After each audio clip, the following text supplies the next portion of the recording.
শুভ সকাল বন্ধুরা, সবাই কেমন আছো? আশা করি সবাই ভালো আছো আর সুস্থ আছো। তোমাদের ভালোবাসায় আমরাও ভালো আছি আর সুস্থ আছি। আমি জয়া, তোমরা দেখছো জয়া মিলন ইউটিউব চ্যানেল। তো আমার নতুন একটা ব্লগ ভিডিও তোমাদের সবাইকে স্বাগত। আর এখন বাজে সকাল 10টা। এখন থেকে আমি আমার ভিডিওটা শুরু করলাম। তো ভিডিওটা স্কিপ না করে পুরো দেখবে, আশা করি তোমাদের খুবই ভালো লাগবে। আর এদিকে দেখো মাঠের পরিবেশটা কত সুন্দর, আর আজকে একদম কুয়াশা হয়নি, তাই দেখতে খুব সুন্দর লাগছে। আজকে ভিডিওটা আমি পুজো দেওয়া থেকে শুরু করলাম। এদিকে দেখো স্নান টান করে আমি ঠাকুর পুজো দিয়ে দিচ্ছি, তুলসী তলায় জল দিয়ে দিলাম। আর যেহেতু এখন ঠান্ডা পড়ে গেছে, প্রচণ্ড ঠান্ডা পড়েছে আমাদের এদিকে, যার জন্য গাছে একদমই ফুল ফোটে না। দেখতে পাচ্ছ গাছটা, এত বড় গাছটা আমাদের তুলসী তলায় আগে পুরো ভর্তি ফুল হতো, টগর ফুল, কিন্তু এখন একটাও ফুল ফোটে না, জাস্ট কড়ি হয়ে থেকে যায়। তো এই জন্য যেহেতু বৃহস্পতিবারে ফুল কিনে নিয়ে এসেছিলাম, আর গাঁদা ফুলের গাছ লাগিয়েছি, সেটাইও ফুল ফোটে না। তো সেই ফুলগুলো যে কিনে নিয়ে এসেছিলাম, সেখান থেকে দুটো রেখে দিই তুলসী পাতা দিয়ে। তো প্রত্যেকদিন একটা একটা করে দিয়ে দিই, কারণ ফুল তো আর পাওয়া যায় না, ঠাকুরকে তো বিনা ফুলে আর পুজো দেওয়া যায় না, সেই জন্য। আর এদিকে দেখো উনুনটা ধরিয়ে নিয়েছি, যেহেতু শীত পড়ে গেছে, উনুনে রান্না করতে আমার ভালোই লাগে, কিন্তু আমার কিছু প্রবলেমের জন্য আমি উনুনে রান্না করতে পারি না। যেহেতু আমি বেশিক্ষণ নিচে বসে রান্না করতে পারি না, তাই আমি গ্যাসে রান্না করি। কিন্তু এখন যেহেতু ঠান্ডা পড়ে গেছে, তো ভাবলাম আজকে উনুনে রান্না করি। জন্য দেখো উনুনে ভাতটা চাপিয়ে দিয়েছি, আর এখানে গ্যাসে আমি ডিম আর আলুটা সেদ্ধ বসিয়ে দিয়েছি, তাহলে ভাতটাও হয়ে যাবে, এদিকে ডিম আলুটাও সেদ্ধ হয়ে যাবে। আর আজকে আমার শরীরটা একদম ভালো নেই, তোমরা হয়তো আমার গলার আওয়াজটা শুনে বুঝতেই পারছো, গলাটা একদম ভেঙে গেছে, এতটাই ঠান্ডা লেগেছে। আর আমার শীতকালে প্রচণ্ড অসুবিধা হয়, এতটাই ঠান্ডা লেগে গেছে যে জ্বর সর্দি কাশি সবগুলোই একসাথে হয়েছে। এত ওষুধ খেয়েছি, প্রচণ্ড ঠান্ডা লেগে গেছে আমার। তোমার মা বেটা কি শুরু করছো? ঠান্ডা লাগতে লাগে কালকে? হুম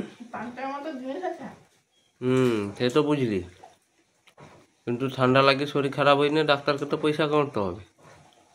তা ঠান্ডা খাবার পান্তা খাবার কি দরকার ঠান্ডায়? পান্তা ডিমের ভুজিয়া জাস্ট জমে যাচ্ছে। জমি যায় রে। এরকম খাবার পাওয়া যায়? আমার ছেলের পান্তা খুবই প্রিয়।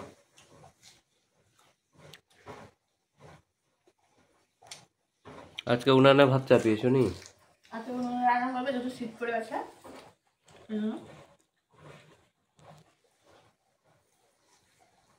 এদিকে দেখছি ঠান্ডায় আবার পান্তাও খেয়ে নিয়েছি। তোমার দাদাভাই কথাটা বললো, সত্যি কথাটাই লেগে গেল যে ঠান্ডা লেগে যাবে, কিন্তু আর আমি কি আর শুনি বলো। বাড়িতে যেহেতু বৃহস্পতিবার দিন রাত্রেবেলা সবাই মুড়ি খেয়ে নিয়েছিলাম, তো পান্তা ভাতগুলো, বাসি ভাতগুলো থেকে গেছিলো, তো পান্তাগুলোকে আর নষ্ট করে দেবো? যেহেতু নিজস্ব জমির চাল করতেও খুব অনেকটাই কষ্ট লাগে। তোমাদের তো এবছর শেয়ার করবো সব কিছুই, ধান সেদ্ধ থেকে ধান কুটা থেকে সব কিছুই।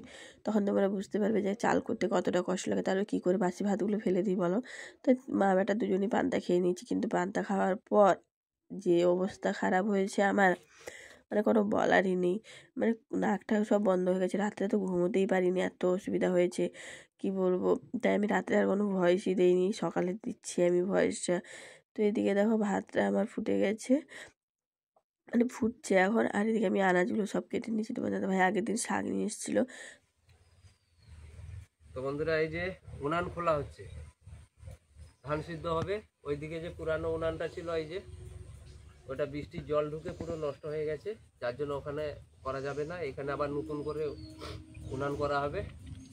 তো এই যে উনান খুলছি শাবল দিয়ে, মাটিটা প্রচুর শক্ত মাটি। এই যে দেখো, এঁটেল মাটি না, এত শক্ত বলা যাবে না। ওদিকে রোদ।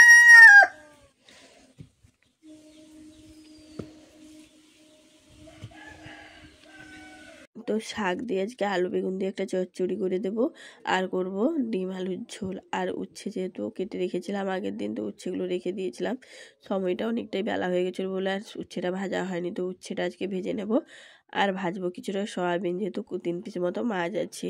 তাই তোমার দাদাভাই বলে আজকে মাছ খাবো না, আজকে ডিম খাবো, তো ওই জন্য ডিম নিয়ে এসেছিলো। আর মাছগুলো আজকে সয়াবিন দিয়ে ছেঁচা করব।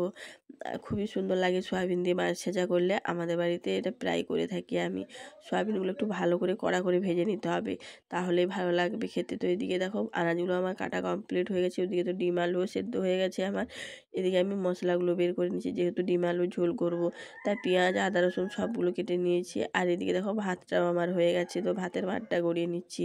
আর এই যে উনুনের কাছে আমার দেখতে পাচ্ছ, উনুনটা আমার এমন দরজার সামনে যার জন্য বাইরে থেকে রোদটা পুরো গায়ে লাগে, এত সুন্দর আরাম লাগে শীতের সময় যে কি বলবো। তো এদিকে দেখো কড়াইয়ে তেল দিয়ে দিলাম, এই যে মাছগুলো বের করে নিয়েছি আমি ফ্রিজ থেকে, মাছগুলো এখন হলুদ নুন মাখিয়ে নিয়েছি। এখন তেলটা আমার গরম হয়ে গেছে, এক এক করে মাছগুলো আমি তেলে দিয়ে দেবো। আর উনুনে রান্না করতে তো ভালোই লাগে, আর তরকারির টেস্টও খুব সুন্দর হয়, কিন্তু অসুবিধার কারণে আমি উনুনে ঠিক রান্না করতে পারি না, গ্যাসেই রান্না করি, যেহেতু আমি বেশিক্ষণ বসতে পারি না আমার কোমর ব্যথার জন্য।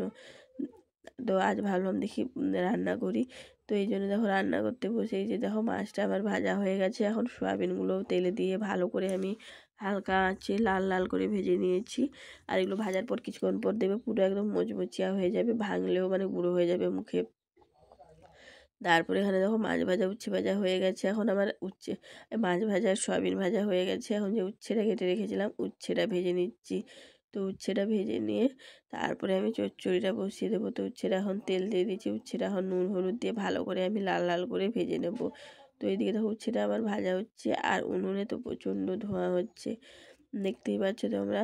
তো এদিকে দেখো উচ্ছেটাও আমার ভাজা হয়ে গেছে, আর এদিকে আমি এখন তেল দিয়ে দিলাম, পাঁচ ফোড়ন আর শুকনো লঙ্কা দিয়ে দিলাম, দিয়ে এখন কিছুটা পেঁয়াজ কুচি দিয়ে দিচ্ছি, দিয়ে এখন নেড়ে নিচ্ছি ভালো করে। তারপরে আমি আনাজগুলো যে কেটে রেখেছি আনাজগুলো দিয়ে দেবো, দিয়ে এখন ভালো করে আমি মানে আলু বেগুন আর শাকটা একটু ভেজে নেব ভালো করে তেলের সাথে। তারপরে হালকা আছে, যেহেতু বেশি জাল দেবো না তাহলে পুড়ে যাবে নিচে আর সেদ্ধ হবে না আলু বেগুনগুলো, তাই হালকা আছে আমি করবো, তাহলে সেদ্ধ হয়ে যাবে সুন্দর করে। তখন দেখো পরিমাণ মতো হলুদ নুন দিয়ে দিচ্ছি, দিয়ে এখন ভালো করে নেড়ে নেড়ে আমি শাকটা রান্না করে নেব।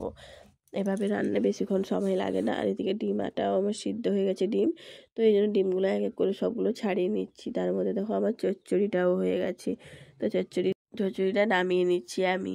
আর আমার ভয়েসটা অনেকটাই কম পাবে তোমরা ভিডিওতে, তো প্লিজ তোমরা একটু মানিয়ে গুছিয়ে নিও ভিডিওটা। অসুবিধার কারণে একটু পরে কথা বলতে পারছি না, যে বুঝতেই পারছো তোমরা আমার গলাটা প্রচণ্ড ব্যথা। তো এদিকে দেখো চচ্চড়িটা হয়ে গেছে, এখন তেলে একটু হলুদ দিয়ে দিলাম, দিয়ে এখন ডিমগুলো আমি একটু ভালো করে লাল লাল করে ভেজে নিচ্ছি। নিয়ে এখানে যে মশলাটা করে রেখেছিলাম পেঁয়াজ আদা রসুন আর লঙ্কা আর টমেটো, তো মশলাটা দিয়ে এখন ভালো করে আমি কষিয়ে নেব। তার আগে দিয়ে দেবো কিছু গুঁড়ো মশলা, হলুদ নুন লঙ্কা গুঁড়ো। গুঁড়ো মশলা মানে হলুদ নুন লঙ্কা গুঁড়ো, তাই না? আর কি দেবো বলো মশলায়? তো এই যে হলুদ নুন গুঁড়ো লঙ্কা দিয়ে দিলাম, দিয়ে এখন ভালো করে আমি কষিয়ে নেব। তো এদিকে দেখতে পাচ্ছ আমি ভালো করে মশলাটা কষিয়ে নিয়েছি। আর এদিকে ধনেপাতা আমরা বাড়ির বউরা শর্টকাটে যে কাজটা হয় সেই কাজটাই করতে পছন্দ করি, তাই না? তো ধনেপাতাগুলো আর বটিয়ে করে কাটলাম না, হাতে করেই ছিঁড়ে নিয়েছি, যেটা তাড়াতাড়ি হয়। তো এই যে দেখো এখন ডিম আলুটা দিয়ে ভালো করে কষিয়ে নেবো। আর আমি উনুনে রান্না করে আমার রান্নাঘরটা যেন এলোমেলো হয়ে যায়, দেখতেই পাচ্ছ তোমরা রান্নাঘরের অবস্থা কি আমার। কিন্তু গ্যাসে রান্না করলে এতটা মানে এলোমেলো হয় না, কিন্তু উনুনে রান্না করলে আমার এতটাই এলোমেলো হয়ে যায় রান্নাঘরটা। তো এইদিকে দেখো আমার ডিমের ঝোলটাও হয়ে গেছে, এখন নামিয়ে নিয়েছি। এবার তিনজনে মিলে খেতে বসে যাবো, অনেকটাই বেলা হয়ে গেছে, তো চলো খেয়ে নিই। তো আজকে অনেকগুলো রান্না করেছে, বেলাও অনেক হয়ে গেছে, এখন প্রায় 3টে বাজতে যায়। কি 2:45 3টে বাজতে যায়, দেখো তুমি ঘড়ি কি। তো ডিমের ঝোল করেছে, চচ্চড়ি করেছে শাক দিয়ে, উচ্ছে ভাজা করেছে, আর একটা নতুন নতুন রেসিপি, সত্যি কারা কারা খাও কিনা জানি না, আমাদের বাড়িতে এগুলো হয় মাঝে মধ্যে। সোয়াবিন ভেজে মাছ দিয়ে সোয়াবিনের ছেঁচা, যেটা আমরা বলি, ঠিক আছে, খুব খেতে খুব ভালো লাগে। তো খাওয়া যাক এখন কেমন কি হয়েছে, নিশ্চয়ই তো ভালোই তো হবে, কারণ আগে তো খেয়েছি এগুলো বানিয়ে অনেকবার, অনেকদিন পরে এটা হলো।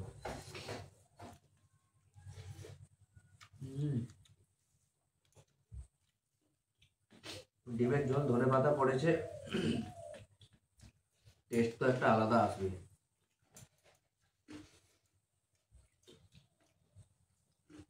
এই যে সোয়াবিনটা দেখো মাছ দিয়ে থেতো করেছে, এটা পুরো একদম গুঁড়ো, বিস্কুট গোড়ার মতো মচমচে গুঁড়ো। দেখো পেঁয়াজ লঙ্কা লবণ পরিমাণ মতো দিয়েছে, আর মাছের পিস ছিল রুই মাছের পিস, ওটা দিয়ে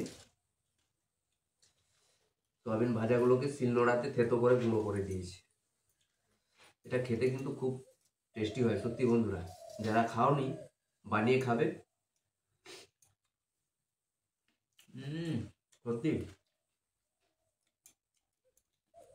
টেস্ট আলাদা, এটা দিয়ে শুধু খাওয়া হয়ে যাবে ভাত, বানিয়ে খাবে নিশ্চয়ই ভালো লাগবে। আমাদের তো ভালো লাগে।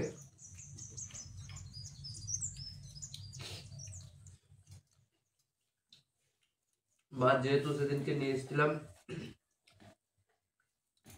খাওয়া হয়েছিল, কিছু ফ্রিজে ছিল 3 পিস মতো। তো আজকে বললো মাছের কি করবো, 3 পিস মাছ আছে। আমি বললাম এক কাজ করো, অনেকদিন হলো খাওয়া হয়নি, সোয়াবিন দিয়ে ছেঁচো। যে বানিয়েছে, খুব সুন্দর লাগছে খেতে। প্রায় 2 মাস মতো আগে এটা খেয়েছিলাম এরকম। কেমন হয় খেতে? আমাদের তো ভালো লাগে। অনেকে হয়তো বলবে এটা আবার কি খাবার, সোয়াবিন দিয়ে মাছ থেতো করে। খেয়ে দেখবে একবার, তারপর বলবে।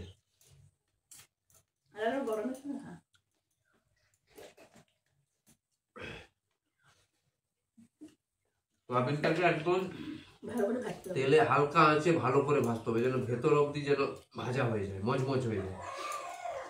তারপর শিলনোড়াতে ভালো করে মুছে দিতে হবে, শিলনোড়াটা শুকনো, যেন জল না থাকে, থেতো করতে হবে, পুরো গুঁড়ো হয়ে যাবে। আর মাছের চাকা পিস ওর সঙ্গে দিয়ে দাও, একদম মাখা মাখা করে দাও, সঙ্গে লঙ্কা, পরিমাণ মতো লবণ আর পেঁয়াজ কুচি দিয়ে মাখিয়ে পান্তাতে কেন, গরম ভাতে কেন খাও না, টেস্ট সম্পূর্ণ আলাদা। সত্যি না খেলে বুঝতে পারবে না।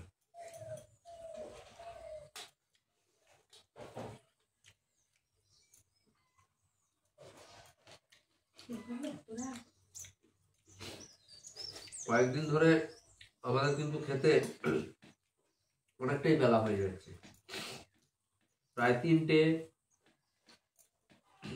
কোনো কোনো দিন 3টেও পেরিয়ে যাচ্ছে।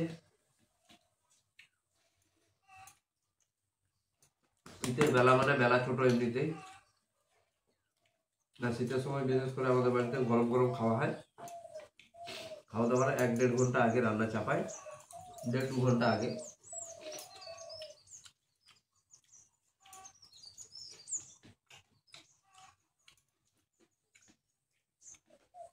শীতের সময় তো একটু গরম গরম খেতে সবারই ভালো লাগে, শুধু আমাদের নয়।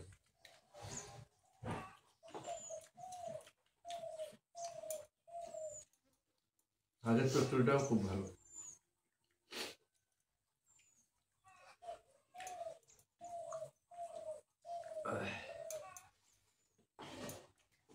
আর উচ্ছে ভাজা সঙ্গে, আমার ছেলে উচ্ছে ভাজা খায় না।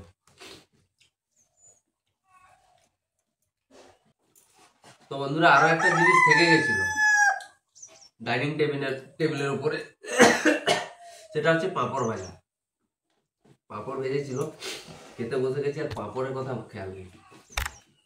হঠাৎ করে মনে করলো আমার ছেলে, বলছে বাকি পাঁপড় থেকে গেছে তো, বুঝছি না না। তো পাঁপড়টাও একটু খাওয়া যাক।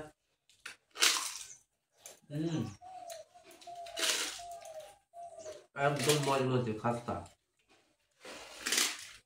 সঙ্গে আবার একটা জিনিস দেখো, এ পুরো চাইনিজ খাবার, চাইনার খাবার নিয়ে এসছে। কি সব খাবার, মনে হয় চাইনা পাঠিয়ে দিবে মনে হয় আমাকে। হাতি ঘোড়া। তো এদিকে দেখো বন্ধুরা, খাওয়া দাওয়ার পরে একটু রেস্ট নিয়ে নিয়েছিলাম, আর তোমার দাদাভাই এখানে ছাগলটাকে বেঁধে দিয়েছিল। আর এই ছাগলটাকে দেখো যেরকম মির্গি এসছে, ওর শুধু ফেরা ফেরা ফেরা ফেরা ঘুরবে, এমন ছাগল না তুমি আর বলতে পারবে না। দেখো দড়িটাকে আমি খুলতেই পারছি না, তোমার দাদাভাই এমনভাবে বেঁধে দিয়েছে যে টানলেও খুলছে না, খুবই অসুবিধা হচ্ছে আমার খুলতে। আর ও গোয়াল ঘরে যাওয়ার জন্য পুরো পাগল হয়ে যাচ্ছে। তো এদিকে দেখতে পাচ্ছ আমাকে টানতে টানতে নিয়ে যাচ্ছে, যেহেতু সবার ঘরে গরুগুলো ঢুকিয়ে দিয়েছে, তাই সেও গোয়ালে ঢোকার জন্য পুরো পাগল হয়ে যাচ্ছে, মাছি কামড়াচ্ছে, তাই ও এভাবেই দৌড়াচ্ছে। তো ওকে এবারে গোয়াল ঘরে গিয়ে বেঁধে দেবো। তো ভিডিওটা আর বেশি বড় করবো না, এখানেই শেষ করবো। যদি ভালো লাগে একটা লাইক করে দিবে, শেয়ার করে দিবে, কমেন্ট করবে কেমন হয়েছে। আর যারা নতুন আছে আমার চ্যানেল, প্লিজ চ্যানেলটাকে সাবস্ক্রাইব করে আমার পাশে থাকবে। দেখা হচ্ছে নেক্সট ব্লগে। ধন্যবাদ।